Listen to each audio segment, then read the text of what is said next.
les da la más cordial bienvenida a las actividades del segundo foro de análisis sobre la renegociación del Tratado de Libre Comercio de América del Norte, situación y políticas en granos básicos y commodities. Para dar inicio a este evento, saludamos en primer término al presidium que nos acompaña. Damos la bienvenida al senador Fidel de Médicis Hidalgo, presidente de la Comisión de Desarrollo Rural del Senado de la República. Saludamos con gusto a nuestros distinguidos invitados, el licenciado Juan Carlos Anaya, director del Grupo Consultor de Mercados Agrícolas. El doctor Alberto Montoya Martín del Campo, presidente del Centro de Estudios Estratégicos Nacionales. El doctor Sergio Barrales Domínguez, rector de la Universidad Autónoma Chapingo. El doctor Jesús Moncada de la Fuente, director general del Colegio de Postgraduados. En representación de Marco Antonio Ortiz Salas, presidente de CODUC, y a nombre del Frente Auténtico del Campo, está con nosotros Samuel Jiménez, coordinador de la CODUC. En representación del doctor Jesús Rodolfo Valenzuela, rector de la Universidad Autónoma Agraria Antonio Narro, nos acompaña el doctor Martín Cadena Zapata. En representación del ingeniero Rubén Escajeda Jiménez, presidente de la Confederación Nacional Campesina, nos acompaña el maestro Francisco Gamboa Barrón, coordinador de la presidencia de la CNC. También saludamos con gusto a Max Agustín Correa, secretario general de la CCC. A Guadalupe Martínez, coordinadora del Congreso Agrario Permanente. A José Jacobo Femat, presidente de la COSIP a nombre de la CONORT. Y también nos acompaña Víctor Suárez Carrera, director ejecutivo de ANEC. Saludamos la presencia de todas y todos ustedes de los medios de comunicación. Muchas gracias a quienes a través de la señal del canal del Congreso siguen este evento. Bienvenidas, bienvenidos al Senado de la República.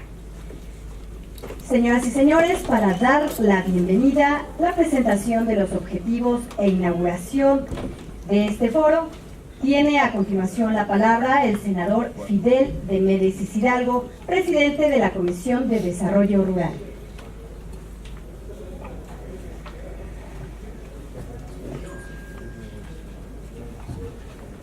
Muy buenos días, tengan todos ustedes.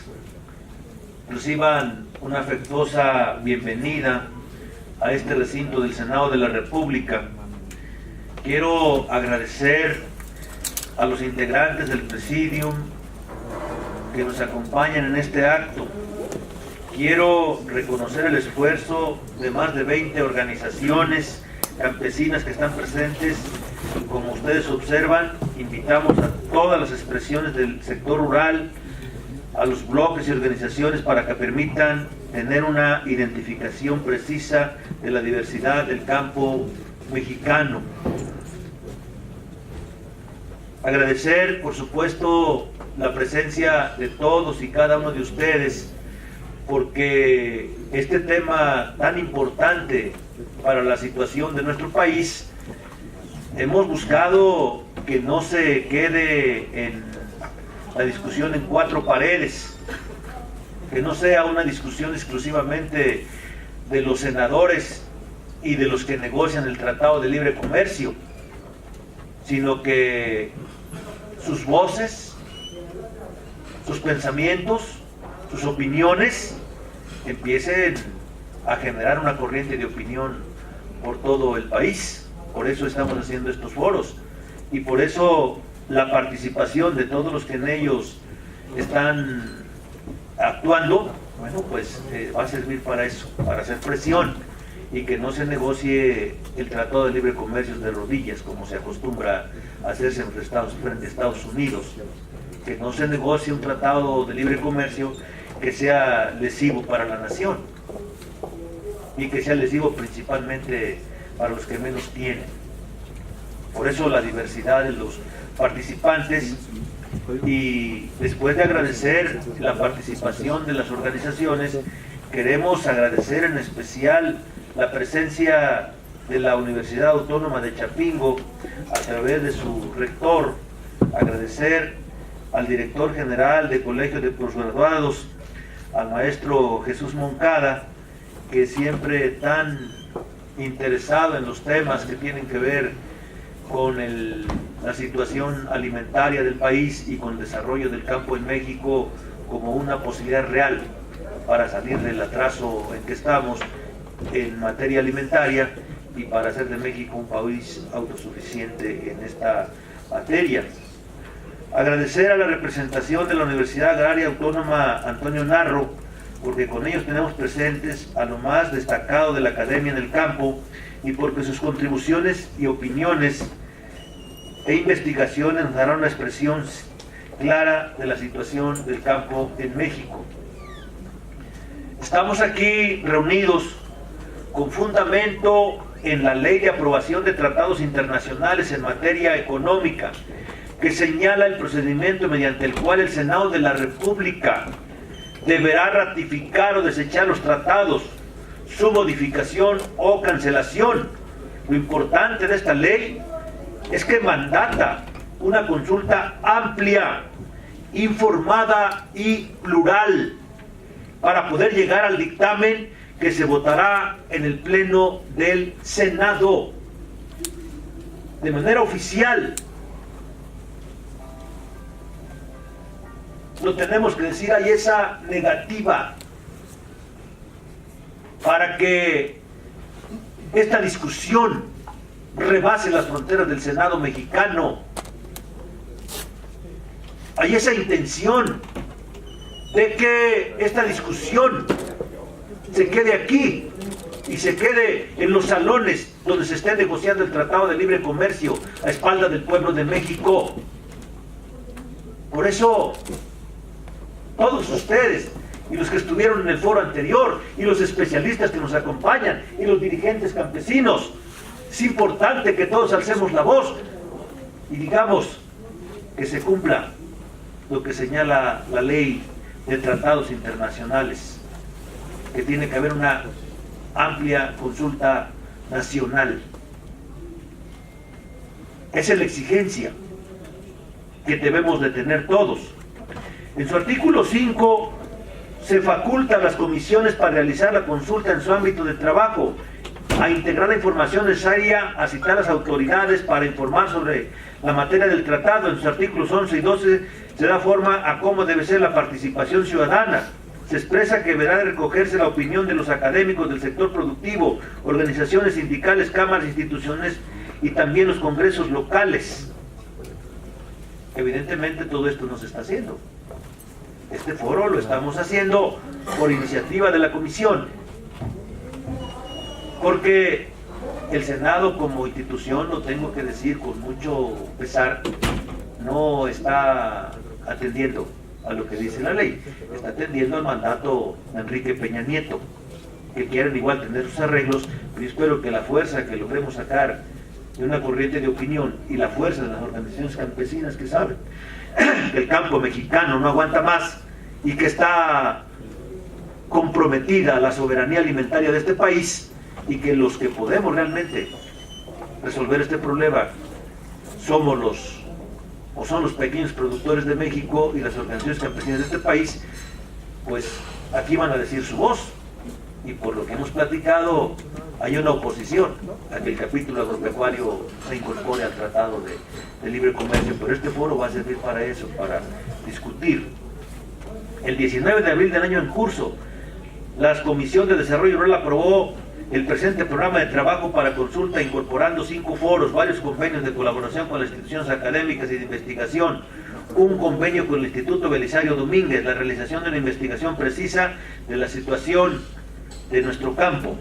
Los temas de los foros son, el primero, que ya se llevó a cabo los escenarios de la renegociación, mismo que se realizó en junio pasado. Segundo, situación y políticas de granos básicos y commodities, mismo que estamos desarrollando el día de hoy. Tercero, la situación de cárnicos y lácteos. Cuarto, perspectivas de las frutas y hortalizas. Quinto, por un nuevo modelo de desarrollo para el campo, empleo, migración y desarrollo tecnológico. La organización del foro, se las explico brevemente, cómo trabajaremos. En un primer bloque tendremos 2 conferencias magistrales, la del doctor Juan Carlos Anaya y la del doctor Alberto Montoya, ambos con mucha experiencia en el tema. En un segundo bloque recibiremos los comentarios del doctor Sergio Barrales Domínguez, rector de la Universidad Autónoma de Chapingo, y del doctor Jesús Moncada de la Fuente, director general del Colegio de Posgraduados.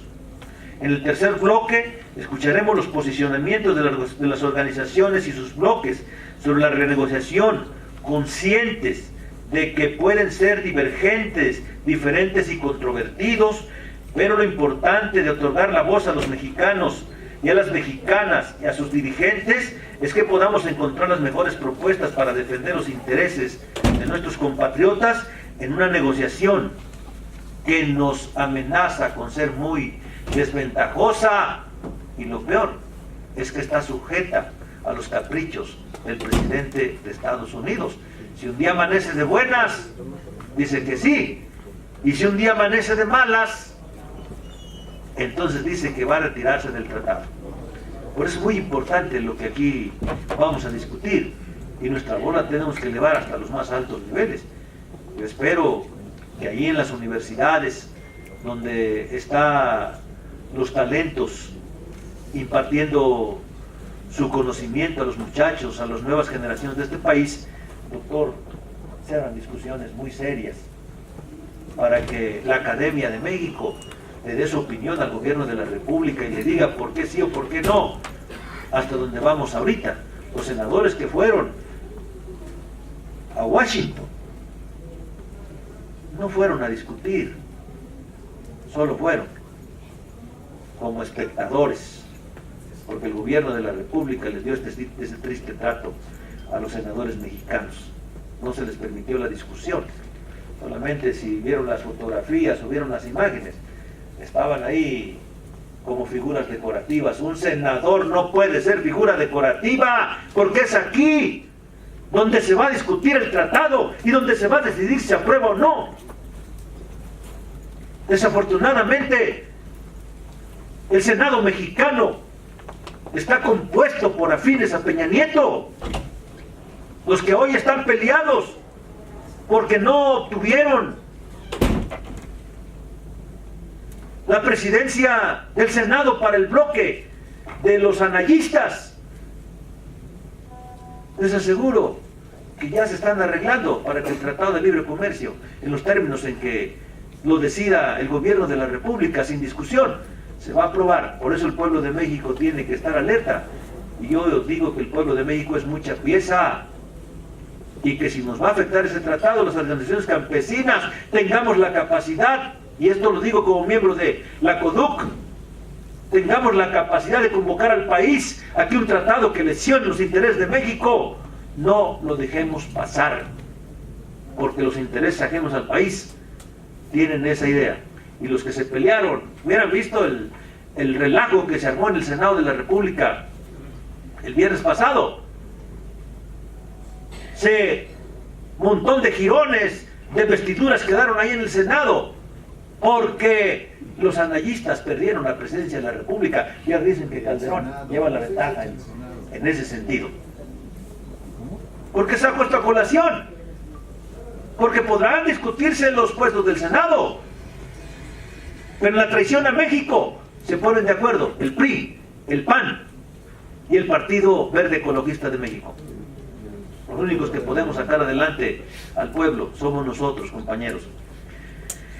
El contexto actual, en estos momentos, el día de hoy, a solo unas cuadras de aquí se está realizando la segunda ronda de un total de 9 para la renegociación del Tratado de Libre Comercio de América del Norte. Debemos de tener muy claro que es una renegociación realizada a iniciativa de Estados Unidos, donde las asimetrías de hace 23 años son ahora mayores.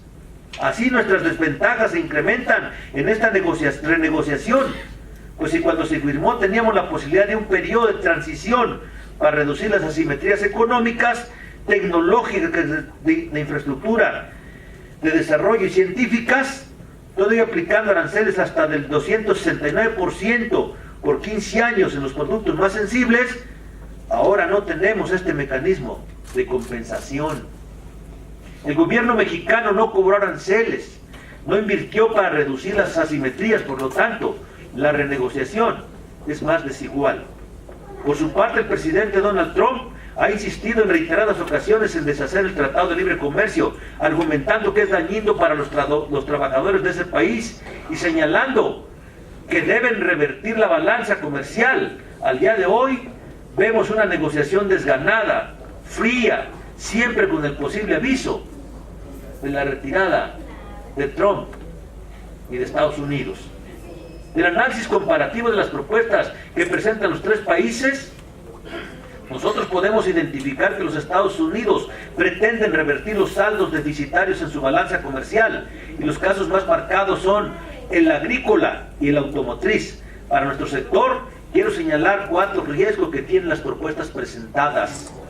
La implementación de impuestos o aranceles a nuestras importaciones a partir de deshacer el capítulo 19, de argumentar que pagamos menos salarios, de argumentar trabajo infantil en la producción agrícola, de pretextos sanitarios.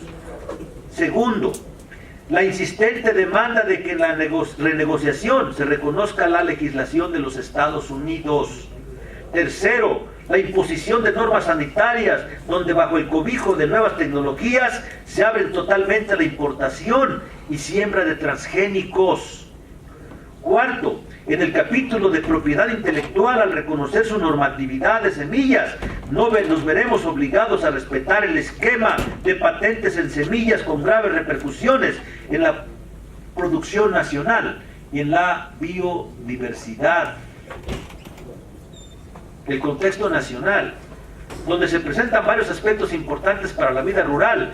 Primero recibimos el 5º informe de gobierno con una idea triunfalista, con miles de spots donde se inició con el tema alimentario, señalando que somos una potencia mundial, situación que contrasta con las condiciones que viven la mayoría de los mexicanos en el campo. El día de hoy por la mañana, declara el sector empresarial que los sueldos de los jornaleros son 3 veces que el salario mínimo. Compañeras, compañeros, ¿qué dice, por ejemplo, la revista Forbes? En una perspectiva y en un análisis que se hace desde el gobierno de Fox al de Peña Nieto, la revista Forbes sostiene que durante el sexenio de Fox se murieron 51.504 mexicanos y mexicanas de desnutrición.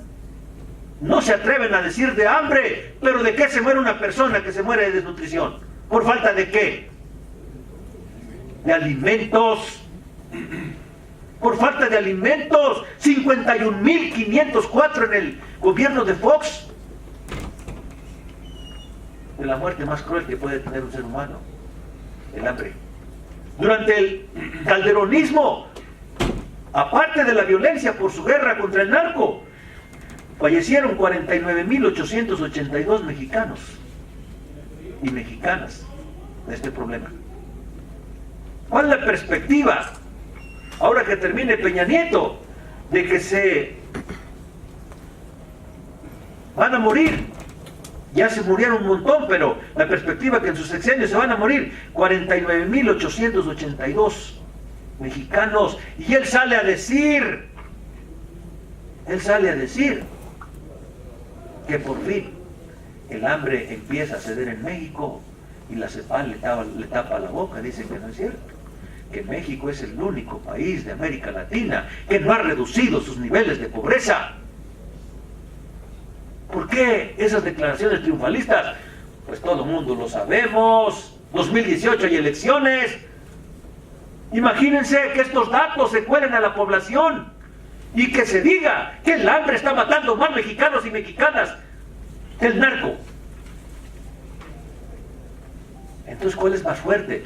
¿La violencia de la delincuencia organizada mata más gente o mata más la violencia institucional de un gobierno que no ha sabido cómo enfrentar el problema de la pobreza en México? Eso es también lo que tenemos que discutir, porque el Tratado de Libre Comercio debe servir para mejorar las condiciones de vida de las mexicanas y los mexicanos. En este contexto, compañeros, 8.313 personas se mueren al año. Y se muere un mexicano o una mexicana cada hora. En lo que estamos aquí, si este foro durara 2 horas o 3 compatriotas se están muriendo de hambre. Miente Peña Nieto, porque es mitómano. Él piensa que con declaraciones vamos a arreglar el problema del hambre, y todos los que estamos aquí sabemos que eso no es cierto, que con declaraciones no se va a arreglar el problema del hambre. ¿O sí, maestro Moncada? Con declaraciones. Pues aquí entonces vamos a declarar